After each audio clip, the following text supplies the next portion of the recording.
addition to just the internal benefits that you get from doing bird language, is you start understanding when they're telling you, hey, there's a predator in the area.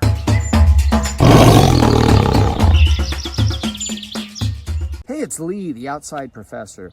So I wanted to talk about one of my favorite topics today related to nature connection, and that's something known as bird language or avian communication. It's one of the easiest ways to tap into nature, to start a journey, if you will, to start learning more about the natural world. It's easy to do. You can do it almost anywhere, no matter where you live, even in urban areas. And it also has very profound impacts on you in terms of just your mental well-being, your emotional well-being, just getting grounded. And unfortunately, it's something that few people know about. I had the privilege of studying under someone that I consider maybe the best guru in bird language, John Young. He's got a wonderful book, What the Robin Knows. But before I kind of get into what bird language is, I want to tell you what it's not or how it's different. And that is, many nature disciplines are focused on either information about learning about nature or maybe exercising in nature, doing something vigorous in it, or recreating. And there's nothing wrong with any of that. In fact, all of these work together. But bird language is more about connecting with nature. And the reason it does that is, I think, a couple things. One is that you have to use your faculties, your sense faculties, and more in a passive state in terms of receiving rather than sending out. And that's very different. Our society is, so much more about creating messages or being very active. Bird language is much more about interpreting and listening and observing.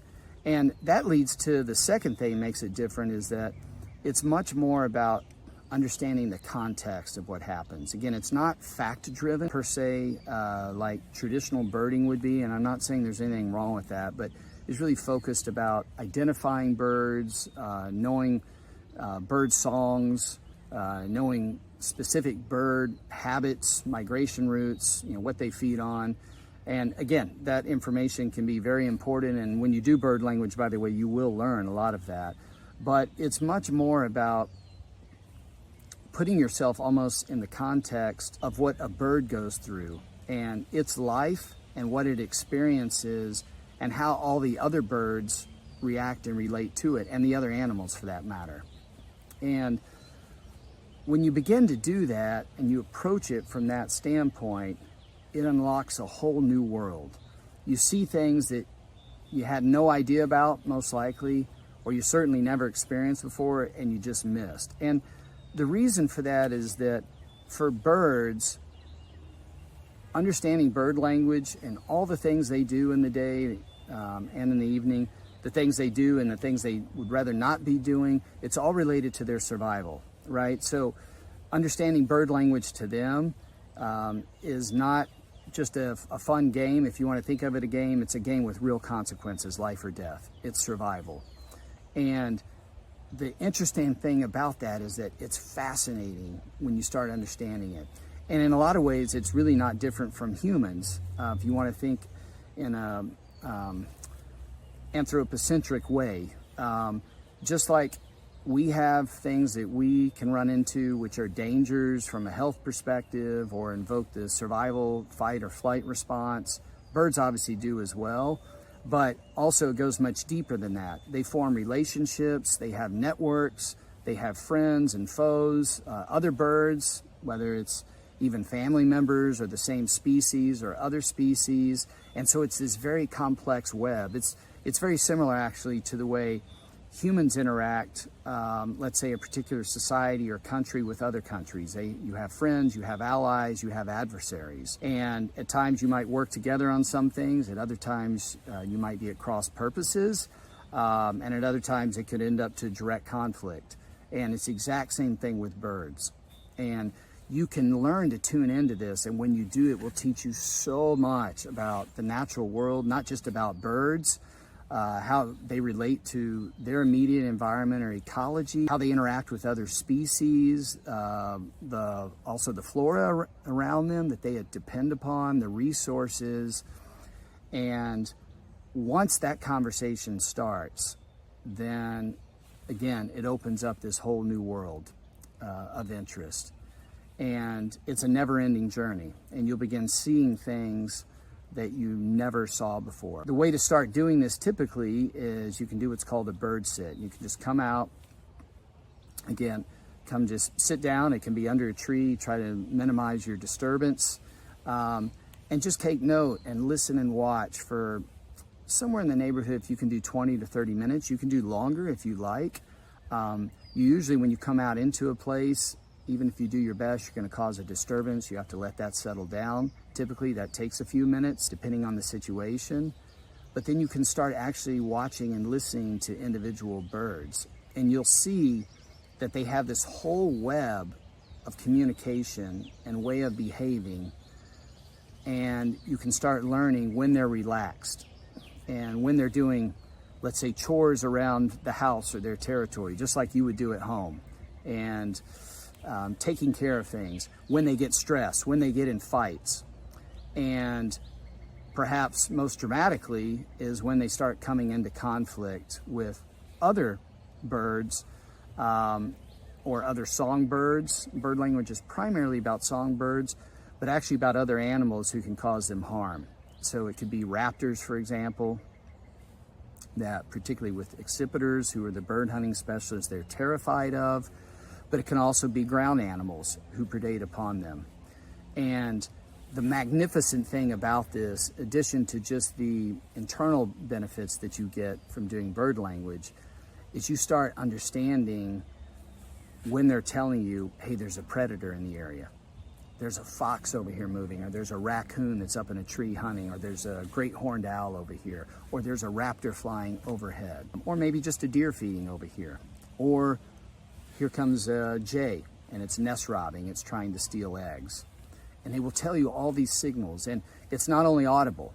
Sometimes it's body posturing, other times it's an actual movement, flight movement, or getting down in the brush, or flying away.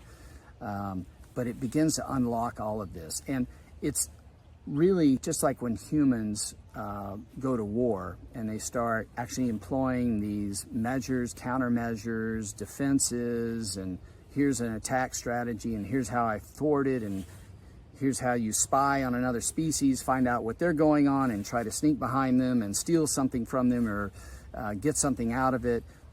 Birds and other animals do the exact same thing. We just don't pay attention to it. And once you do start paying attention to it, you'll understand so much more about not only animal behavior, but just this interconnectedness and how all these species work together and against each other, but about how this whole thing is connected. And you'll also understand that while you may not have ever paid attention to them before, they're paying attention to you and always have been. You've just never known about it, and they're reacting to you. And when you start approaching it differently from this perspective, you'll start seeing actually that they begin to treat you differently. You can actually end up knowing, in a sense, individual birds, individual animals as they get accustomed to you. And when you start cluing into them and understanding where their boundaries are and what they're doing and why, and respecting that as appropriate, then they'll respond to you differently. And it's amazing when that happens. And so in a sense, they're smarter than we are, certainly when it comes to nature, because outside of a few indigenous cultures and some other select individuals who've been participating in this for a long time, we're completely tuned out as a society, as a culture, particularly in the Western world. But the animals know us. They know how we treat them, they know how we behave, because they have to, because their survival depends upon it. And so when you start tuning into their world and reciprocating, you actually glean the information that they're sending you, and you start learning what they know. And they're sending messages to you constantly.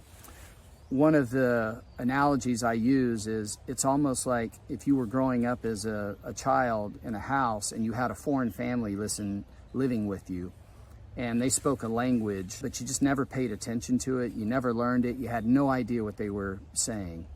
And then, let's say years later, you went off to university, you study that language, then you come back home, that family's still there, and then all of a sudden you can hear what they're saying, and then you realize all these years they were telling you when the mailman left a package at your doorstep, somebody knocked on the door, maybe tried to break into your house, your sibling was stealing something out of your room, there was no more food in the refrigerator, you needed to go get some milk. All these things you missed all these years. That's what bird language does.